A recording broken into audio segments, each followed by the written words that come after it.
Sebenarnya pada permulaan lah memasuki jurusan jurawat ni, mana-mana student pun dia ada mindset yang pertama, iaitu nak menjadi seorang ahli perubatan, iaitu macam doktor lah dan sebagainya. Tapi bila kita join jurawat ni, tahun pertama tu kita takkan nampak lagi tau. Bila tahun kedua tu baru kita nampak, oh rupanya kerjaya jurawat ni dia bukan pembantu kepada doktor. Dia ada profesionalisme dia sendiri. Dia adalah profesional jurawat dan dia ada skop-skop tertentu lah.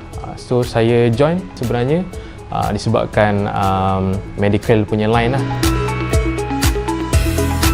Pandangan saya, persepsi pada awal-awal dulu memang akan ada orang pandang rendah jugalah dekat mana-mana lelaki yang ambil jurawat ni. Mereka memandang ini pekerjaan wanita, mencuci memandikan pesakit, mencuci tahi dan sebagainya lah, buat backmaking semua. Tetapi lama kelamaan demand untuk lelaki ni sangat tinggi, especially dekat bahagian emergency department lah, dekat bahagian kecemasan, whereby kita kena angkat pasien yang berat, perlu lari. Sebenarnya berlari tau sebenarnya, jadi seorang jurawat ni memang berlari, lagi kat emergency department kan, berlari-lari semua. ICU pun kadang-kadang perlukan lelaki, sebab ICU pun kita ada pasien yang berat-berat. So bagi saya, persepsi yang mengenai jurawat khas untuk perempuan ni sudah makin lama makin tak relevan lah. Orang dah start cakna. Tambahan pula, ada juga peluang kerjaya dekat luar negara. Konklusinya bagi saya, persepsi untuk perempuan ni adalah di zaman-zaman mungkin 10 tahun, 5 tahun yang dulu. Tapi sekarang ni tak dah. Orang dah start nampak demand keperluan lelaki dalam jurawat. Pada atas kertas, kita sebenarnya kerja 7 jam sehari. Tetapi berbeza dengan kalau shift malam, dia agak lama lah, lebih kurang 9 jam ataupun 10 jam. Jadi nak dikomparekan dengan doktor jadual dia lain. Ada yang waktu pejabat, ada yang kena on call. So bagi saya tak ada beza, masing-masing memang penat. Walaupun di atas kertas kita kerja 7 jam, tetapi dengan situasi yang sangat sibuk, passing over, attitude kerja kat sini maksudnya sebelum kita tinggal apa-apa tugasan, habis shift, kita tak nak tinggal yang benda-benda tertangguh tau dekat shift yang baru. So itu yang menyebabkan kita extend sikit. Contoh, balik sepatutnya pukul 2, tapi kita akan balik pukul 3 juga.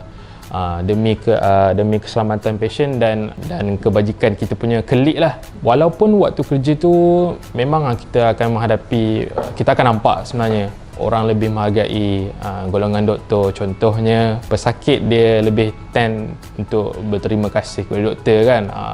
Berterima kasih kepada doktor. Pengalaman saya sendiri, berterima kasih kepada doktor, tapi at the same time dengan jurawat, mereka bercakap dengan nada yang agak ego kan.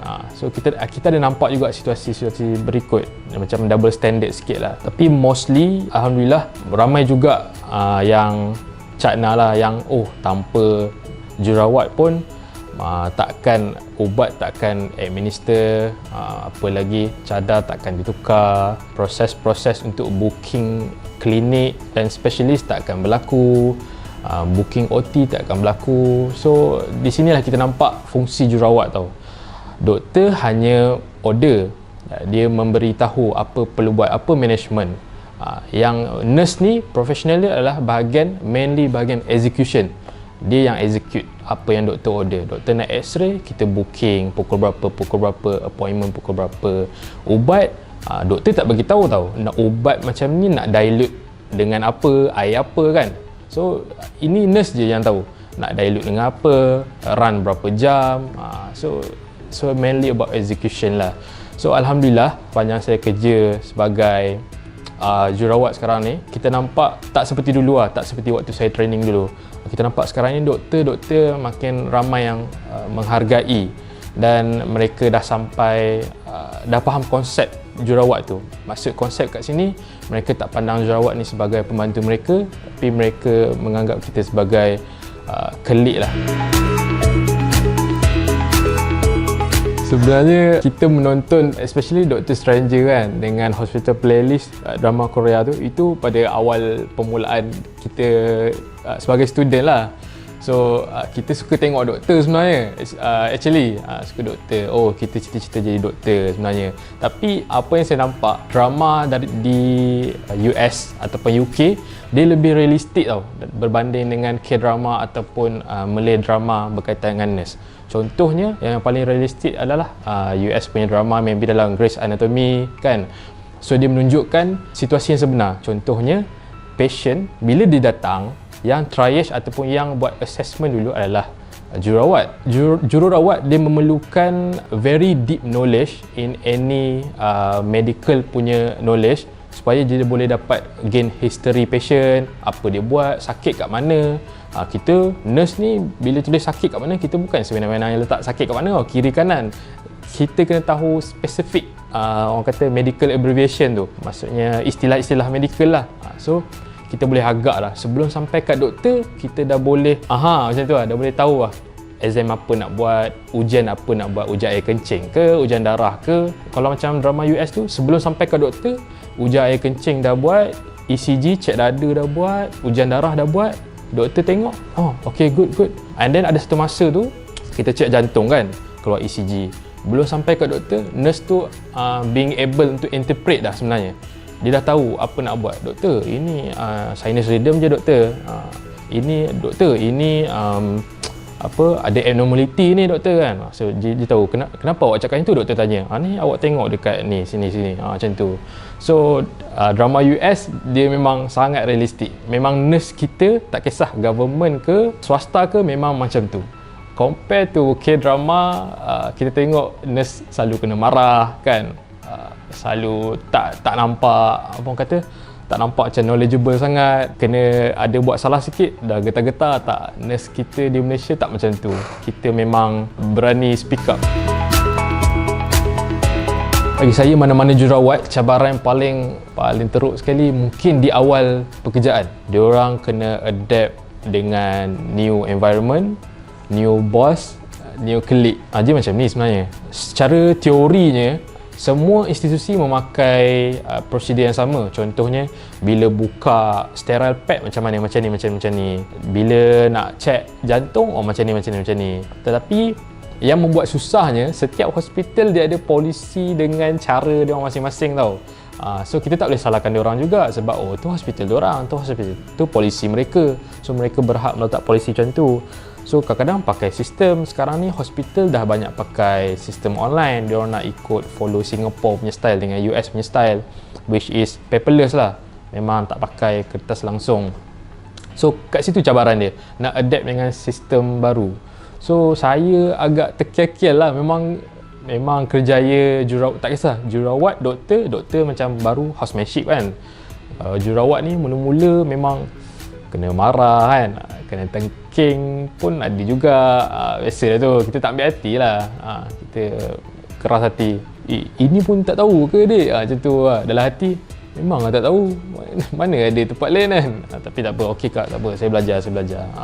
So cabaran saya di awal pekerjaan. Selain daripada tu, mungkin knowledge lah. Budak nurse biasa ni kan, budak-budak baru ni biasanya knowledge, contoh ada tip-top dekat universiti kan, tapi bila dah hands on kan, bila dah depan memang akan blank lah, confirm blank. Nurse marah doktor, saya nurse marah doktor lah. Saya nampak selalu senior staff nurse lah marah doktor. Senior staff nurse dia ada credibility, bukan marah jugalah. Dia macam, doktor, kenapa tak, saya dah agak dah, kenapa tak order macam ni kan, baru sekarang nak order, saya dah ambil darah dah ni, macam tu. Tapi untuk macam saya kan, kita junior nurse kan, saya tak berani punya, memandangkan pengalaman pun jauh beza kan.